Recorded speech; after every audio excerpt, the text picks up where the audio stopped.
Friends, आज की इस वीडियो में हम स्पेशली आप लोगों के लिए जितने भी क्वेश्चन थे उनके आंसर लेके आए हैं, एक्सप्लेनेशन लेके आए हैं।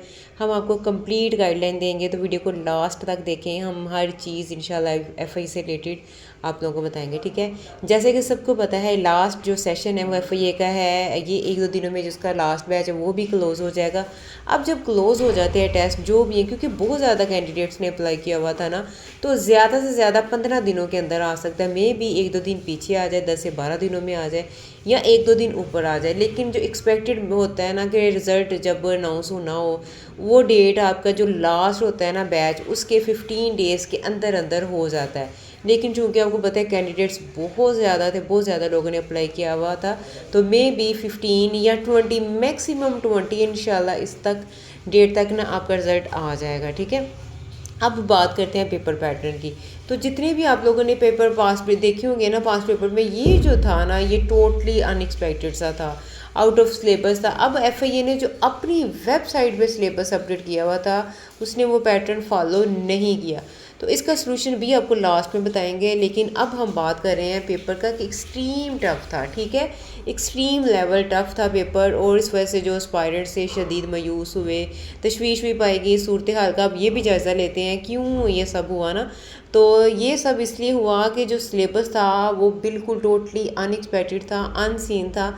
जो उन्होंने दिया हुआ था वो बिल्कुल उन्होंने खुद ही वो उस को फॉलो नहीं किया। वो जो सिलेबस था, बायो के बहुत ज़्यादा क्वेश्चन थे, हालांकि ये मेडिकल की फील्ड थी। अब जो एफआईए के एग्ज़ाम्स दे रहा है, उसने बड़ी बात है, इंटर किया हुआ है, बैचलर किया हुआ है, आर्ट्स के साथ वो ज़्यादा पढ़े हुए होते हैं। अब आर्ट्स का जो स्टूडेंट है वो बायो को इतने एक्सट्रीम लेवल पे नहीं पढ़ा तो उसे प्लेटलेट्स का पता, वो तो जस्ट एक जैसे एवरीडे साइंस हम करते हैं, जनरल साइंस, ये सिर्फ पढ़ा होता है, तो उसे इसका डीपली नहीं पता होता। तो ये भी बहुत ज़्यादा क्वेश्चन थे। अब जीके उन्होंने 45% कहा था, ऐसा ही था ना, जीके 45% था। अब जब 45% था, तो लेकिन अब जब आ रहा होता टेस्ट, तो इस्लामी के 3 होते थे मैक्सिमम, पाक स्टडी के 3 होते थे, 2-3 करंट अफेयर्स होते थे। यानी कि अगर ओवरऑल भी देखा जाए ना, तो 10 जो क्वेश्चन होते थे वो जीके के होते थे, जिसमें आपको पता है मैंने शुरू से बताया हुआ है, जब जीके की बात की जाए इसमें इस्लामिक स्टडी, पाक स्टडी, सब कुछ ऐड हो जाता है। लेकिन अगर एनालिटिकल रीजनिंग की बात की जाए, क्या ये भी जीके था? ये भी जीके का पार्ट था? तो क्या यही बस जीके का पार्ट था? इस्लामिक, पाक स्टडी, ये एवरीडे साइंस जो है, जिसको उन्होंने बिल्कुल बायो में कंप्लीट जो है ना, बायो का टच दे के, एवरीडे साइंस तो वो रहा ही नहीं ना, वो तो एक साइंस सब्जेक्ट बन गया। क्योंकि जो एवरीडे साइंस और जनरल साइंस होता है वो तो आर्ट्स वालों के लिए होता है। अब बात एनालिटिकल रीजनिंग की जाए, तो क्या ये इस लेवल का, एक्सट्रीम टफ लेवल का देना बनता था? मतलब कि ये जीके बस एनालिटिकल रीजनिंग ही रह गया था और जीके का कोई पार्ट नहीं था। तो ये भी बात तशवीश थी कि सब आगे कह रहे थे कि जीके बहुत ज़्यादा है। और सबसे ज़्यादा जो कंप्लेन आई है, वो सब ये कह रहे थे, सबको पता था कि वो एआई जनरेटेड पेपर है, जो टोटली था एआई था। अब सबको एआई क्यों लगा? क्योंकि वो जब वोकैबलरी पढ़े होते थे, इतनी एडवांस लेवल की वोकैबलरी थी, वो कहते थे सीएसएस में भी उतनी वोकैबलरी नहीं है। तो इस वजह से वो सब कह रहे थे कि एआई जनरेटेड है, मे भी ना हो, सेल्फ राइटिंग हो उनकी, लेकिन इतनी टफ वोकैबलरी, इतनी टफ। तो वो यानी कि सब ने पेपर्स देखे होंगे, मॉडल पेपर्स, क्योंकि अलो नहीं था ना पेपर शेयर करना। मॉडल पेपर के तौर पे थोड़ा बहुत हम आप लोगों को गाइडलाइन देते थे। तो एक्सट्रीम टफ वोकैबलरी थी उनकी। क्या सारा जीके एआई में कन्वर्ट हो चुका था? जी, ये सबको एक मतलब एक सवाल है एफआईए के रिज़ल्ट पे, सॉरी जो टेस्ट पैटर्न था उस पर, कि क्या एआई जो है, जो इनका टेस्ट का पैटर्न था एआई था? क्या एनालिटिकल रीजनिंग ही जीके था? तो ये क्वेश्चन थे जो कि इस टेस्ट के जो भी कंडक्ट करके आता था उसके माइंड में आते थे। अब बात करते, ये तो हो गया, चले हम रोज़ ही डिस्कस करते थे, ठीक है, बात ख़त्म हुई। अब मेरिट कितना बनेगा? ठीक है, क्योंकि सब कह रहे तुक्के ही लगेंगे। तो अब मेरिट की बात की जाए ना, तो 80 जो था ना, कुल 80 मार्क्स का पेपर था। अब 80 मार्क्स का पेपर होना, और इतनी लॉन्ग लॉन्ग स्टेटमेंट, बहुत लॉन्ग, एक तो होती है ना लॉन्ग, मतलब एक जो क्वेश्चन था ना, क्वेश्चन ही 3 से 4 लाइंस का।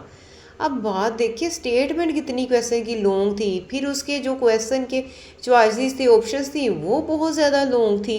अब यानी कि जब वो पढ़ रहा होता था तो 4-5 मिनट तो उसे एक क्वेश्चन की स्टेटमेंट पढ़ने में लग जाते थे। अब इतनी लॉन्ग स्टेटमेंट, और वो भी 60 मिनट्स में। जस्ट 60 मिनट्स में लॉन्ग स्टेटमेंट, जिसमें हमने अभी बताया है कि सिर्फ जो 10 था ना, 10 सिंपल जो था ना छोटी स्टेटमेंट वाले थे जो इस्लामिक और पाक स्टडी के थे, ठीक है। अब जो बाकी 60 मिनट्स में लॉन्ग स्टेटमेंट, वो भी 80, वो कोई भी नहीं था कर पाता, सारे तुक्के लगाते थे, क्योंकि एडवांस लेवल की वोकैबुलरी थी जो उनकी समझ में नहीं थी आती और आउट ऑफ सिलेबस था, इस वजह से उनको बहुत टफ लगता था। जी अगर सिलेबस को देखा जाए, अगर सिलेबस टफ है तो मेरिट भी इसका लो रहेगा एज़ कम्पेयर टू जो भी पास्ट में हो गए उनके, ठीक है। अब जो एक्सपेक्टेड मेरिट अगर देखा जाए, क्योंकि ज़ाहिर ये जनरेटेड थे तो हमने भी कोशिश की है कि ये सारा उनके सामने पेपर रख के उनसे मतलब ये कितना बन सकता है, तो हमने जो एनालिसिस अपना किया है, ठीक है, वो हमने क्या किया है, जो असिस्टेंट के पेपर थे ना 15 के, अगर वो गया भी एक्सट्रीम लेवल पे तो 48 से 50 जाएगा, और ये भी बड़ा एडवांस है, बड़ा एडवांस है। लेकिन जो मेरा पर्सनल एक्सपीरियंस है मैं आपको बता दूं कि वो मैक्सिमम 45 तक जाएगा, मैक्सिमम गया भी ना तो 45 तक। ये तो हमने AI जनरेटेड आप लोगों के लिए गैस किया है ना, कि जस्ट ये गैस है, हो सकता है 40 हो जाए, तो आप लोगों ने बिल्कुल परेशान नहीं होना है। ये FI है ना, इसको आप ना बस भूल जाएं, आप नेक्स्ट तैयारी करें। सारा मतलब इस तरह के नहीं पेपर्स आएंगे, टेस्ट आएंगे, मायूस नहीं हो, परेशान नहीं हो, तो बिल्कुल आप लोगों ने, ठीक है। ये अगर एक्सट्रीम, ये वैसे 50 बड़ी बात है क्योंकि 80 मार्क्स का है ना, ये बड़ी बात है, लेकिन जो है ना वो टोटली जो अगर आप करें ना तो 40 से 45 जो मेरा पर्सनल एक्सपीरियंस है जी। अगर सब इंस्पेक्टेड की बात की जाए, इसका भी बड़ी बात गया ना तो 45 से 44 से 47, तो अगर मैं आपको अपनी पर्सनल ओपिनियन दूँ ना तो मैं 40 से 45 को इसको भी रखूँगी, ठीक है। मैं 45 मैक्सिमम मेरिट देख रही हूँ, बाकी अल्लाह जानता है, हम तो बस जस्ट जज ही कर सकते हैं ना आप लोगों की सेटिस्फेक्शन के लिए। चले कुछ ना कुछ तो, अगर कोई इस लेवल तक करके आया तो कुछ ना कुछ तो वो रिलैक्स हो जाएगा ना, ठीक है। अगर नहीं होंगे तो बिल्कुल परेशान नहीं होना, मायूस नहीं होना जी। अगर असिस्टेंट सब इंस्पेक्टर ASA की बात की जाए तो इसका भी ये इसी के रेंज में रहेगा, ठीक है। अब कांस्टेबल का लो होगा, वो मैक्सिमम जो होगा ना वो 40 तक रहेगा, 38 से 40 तक रहेगा, 40 से डाउन ही होगा। जो कांस्टेबल है ना वो खुश हो जाए, वो 40 से इंशाल्लाह डाउन ही रहेगा, ठीक है। अब ये तो हो गया एक्सपेक्टेड मेरिट। अब जो पेपर की जो हम उस पर थोड़ी सी डिस्कशन कर लेते हैं कि जो कट आउट उसका जो भी था, अगर उसको एस्टिमेट किया जाए तो 40 से 45 मार्क्स के दरमियान रहेगा ज़्यादा से ज़्यादा। ये मैंने आपको पहले बता दें, ये मेरा पर्सनल एक्सपीरियंस है कि वो इससे ज़्यादा नहीं होने वाला, ठीक है।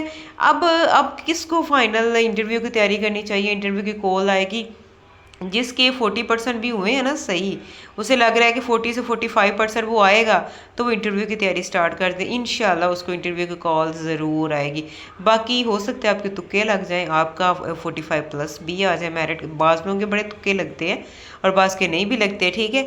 FIA का नेक्स्ट प्लान क्या होगा, अगर कम मेरिट पर सिलेक्शन करनी पड़ी क्योंकि पेपर मुश्किल था ना, तो उसका जो क्राइटेरिया फिर ज़ाहिर है मेरिट का नीचे लाना पड़ेगा। फिर सीटों के हिसाब से जो भी सीटें होंगी, जिस मतलब पोस्ट की जितनी सीटें हैं, तो उसके अकॉर्डिंग वो जो कैंडिडेट्स है, उम्मीदवार है, वहाँ उनको इंटरव्यू की कॉल आएगी। अब रिजल्ट हमने बता दिया 10 से 12 दिनों में ऑफिशियल जो है वो सामने आ जाएगा, मे बी 15 डेज लग जाए, 20 से ऊपर नहीं जाएगा इंशाल्लाह। अब इंटरव्यू की कॉल है, अगर टेस्ट कैंसिल नहीं हुआ ना तो रिजल्ट के फ़ौरन बाद जो शॉर्ट लिस्टेड उम्मीदवार है उनको फाइनल इंटरव्यू के लिए कॉल्स जारी कर दी जाएगी। अच्छा ये क्यों हमने कहा है कि नहीं हुआ, वो हमने इसलिए कहा है कि मे बी क्योंकि हर ये जो है ना वो कंप्लेन कर रहे हैं कि पेपर बहुत टफ है, यानी कि एक्सट्रीम टफ आया। तो अब जो एक्सट्रीम टफ आए तो फिर जाहिर है सब ने कंप्लेन करनी होती, अगर कंप्लेन करें तो मे बी जो अदारा है, वैसे ये मुश्किल वाली बात लग रही है, खुद को समझाने वाली लग रही है बात कि अदारा दोबारा पेपर लेगा, ये वैसे खुद को समझाने वाली बात है, अदरवाइज ऐसा नहीं हो सकता, ठीक है।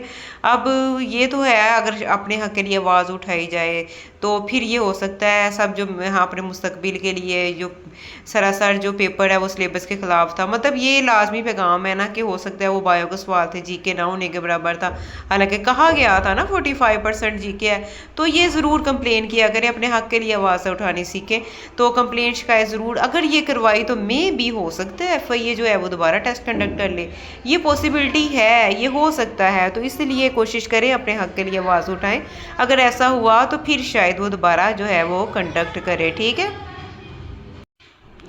जी, अगर आप लोगों का ये रिज़ल्ट कैंसिल नहीं होता तो फिर आप लोग अपने जिसके 40 से 45 में है ना, वो अपने इंटरव्यू के लिए तैयारी अभी से शुरू कर दें। इंटरव्यू के लिए कोशिश करें करंट अफेयर्स जो हुए हैं मुल्की और बैर मुल्की हालात ना हाजा जो भी है इस पर आपने लाजमी नज़र रखनी है। इसके अलावा ना इंटरव्यू की फ़र्स्ट गाइडलाइन आज मैंने शेयर की है। मैं डेली जो है इंटरव्यू की गाइडलाइन, क्योंकि ANF के भी होने वाले हैं, नेक्स्ट डिप्टी अकाउंटेंट उनके भी होंगे, तो वो आज से ही मैंने शेयर करने शुरू कर दिए। लेकिन करंट अफेयर्स ये जो भी है ना, ये आपने बिल्कुल नहीं बोलना। बाकी बेस्ट ऑफ लक।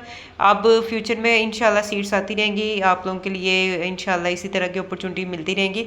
तो आगे आप फोकस करें, बिल्कुल मायूस नहीं हो, परेशान नहीं हो। अल्लाह पाक हम सब का हमें नासर फ़ी अमानिल्लाह।